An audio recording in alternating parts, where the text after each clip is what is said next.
कोवाड बाजारपेठ जलमय, ताम्रपर्णी नदीला पूर, आपत्ती निवारणासाठी प्रशासन सज्ज, नागरिकांना स्थलांतराचं आवाहन।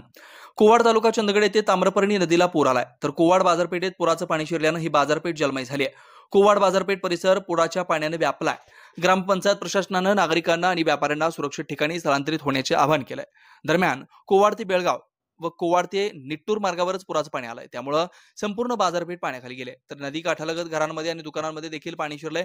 नागरिकांनी आपल्या दुकानातील साहित्य स्थलांतरित केलं, तर चंदगड तालुक्यात गेले आठवडाभर संततधार पाऊस कोसळतोच आहे। ताम्रपर्णी नदीला पूर आला असून मोठ्या प्रमाणात पाणी पात्राबाहेर पडलंय। पुराची व्याप्ती झपाट्याने वाढतेय। कोवाडमधील बाजारपेठ परिसरातील गल्ल्यांमध्ये पुराचं पाणी शिरलंय। ग्रामपंचायत, पोलीस प्रशासन, महसूल व आपत्ती व्यवस्थापन पथक पूर परिस्थितीवर लक्ष ठेवून आहे। नागरिकांनी कोणताही धोका पत्करून पुराच्या पाण्यात जाऊ नये असं आवाहन प्रशासनाने केलंय। सततच्या पावसामुळे पूरस्थिती गंभीर झाली आहे। सलग चौथ्या दिवशी देखील संपूर्ण तालुक्याचं जनजीवन विस्कळीत आहे। तालुक्यातील ठिकठिकाणी वाहतूक पूर्णपणे ठप्प झाली, तर काही गावांचा चंदगडशी संपर्क तुटलाय। अन्वेषण लाईव्ह न्यूजसाठी चंदगडहून तातोबा गावडा।